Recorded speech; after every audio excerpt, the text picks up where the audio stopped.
Have you ever watched an audiophile review and thought, what the heck is a soundstage? Or why someone says a headphone is warm, airy, or veiled, and everyone else just nods?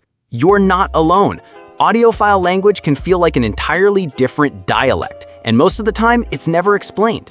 In this video, we're breaking it all down in plain English. Whether you're new to high-end audio or just want to stop faking it on Reddit, this guide will cover everything from sound signatures to drivers and all the confusing terms in between. This is the Audiophile Terminology Guide. Let's make sense of the sound. The audio chain.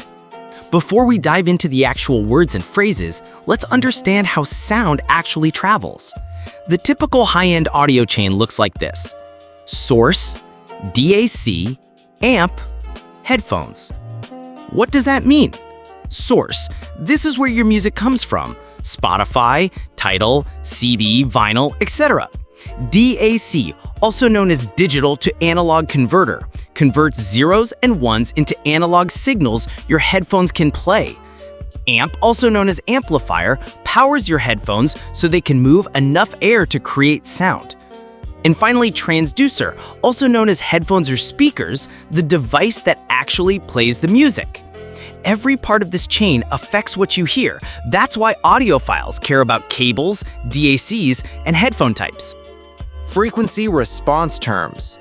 Now let's talk about how audio is shaped across different frequency ranges. Bass, 20 Hz to 250 Hz.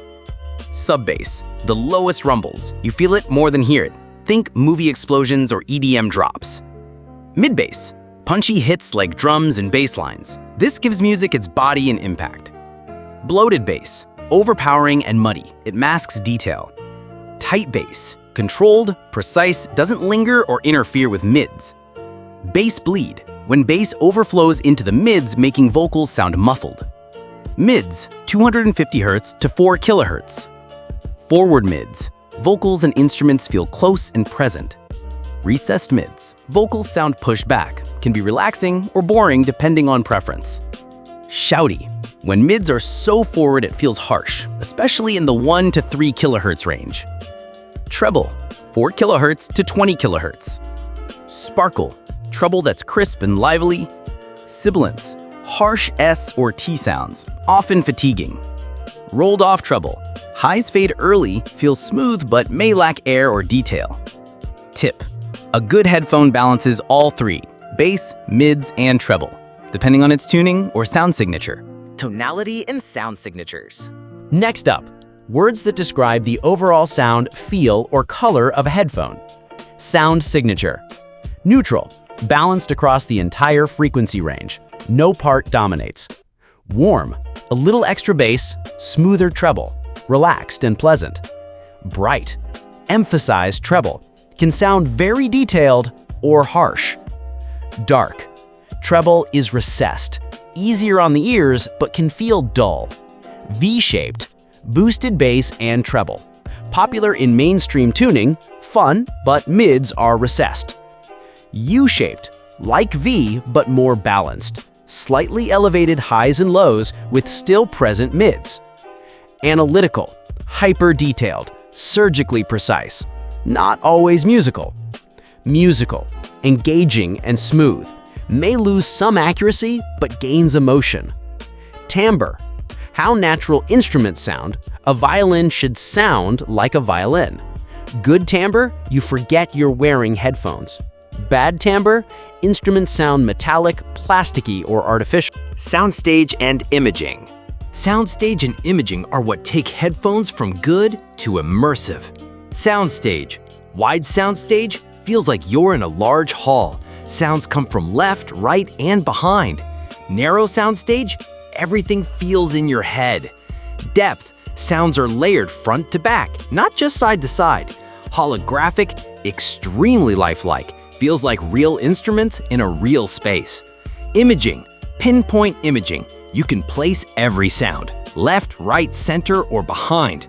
Poor imaging, everything blurs together. Gamers and music lovers love good imaging. It affects how realistic the sound feels. Dynamics, detail, and texture.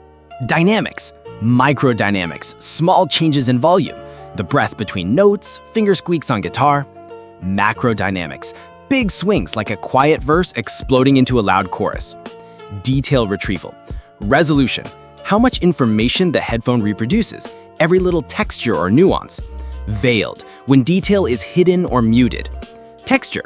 Refers to how clear or tactile a sound feels, like hearing the grit of a cello bow. Headphone drivers. Dynamic drivers, most common, uses magnets and diaphragms, can be tuned for anything.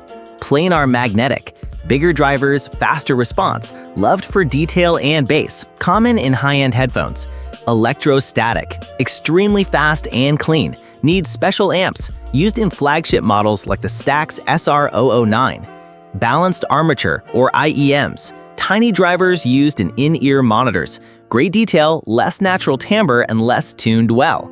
Bone conduction or open drivers, for niche use, bypass the eardrum and send vibrations through bone or air. Audiophile slang. Bassy has a strong low end. Laid back, less aggressive treble, relaxed. Aggressive, strong highs, intense presentation. Bloated, overly strong, muddy bass. Peaky, a single frequency is too loud, often in treble. Fatiguing sounds tiring over time, usually due to sibilance or peaks. Clinical, hyper-accurate, but not emotional. Fun, engaging, and lively, regardless of accuracy. Endgame, the headphone that finally stops your upgrade addiction. Or so you think. If you've made it this far, you now speak fluent audiophile. Whether you're shopping for headphones, reading reviews, or just want to understand what your gear is doing, this knowledge gives you the power to decide what you like. Because in the end, there's no perfect headphone. There's only the perfect headphone for you. If you found this guide helpful, drop a like and share it with that one friend who still thinks neutral means boring. Got a term you still don't understand? Drop it in the comments. We'll break it down for you. Don't forget to subscribe. We do honest, no BS audio deep dives just like this every week. Until next time, happy listening and welcome to the world of audiophiles.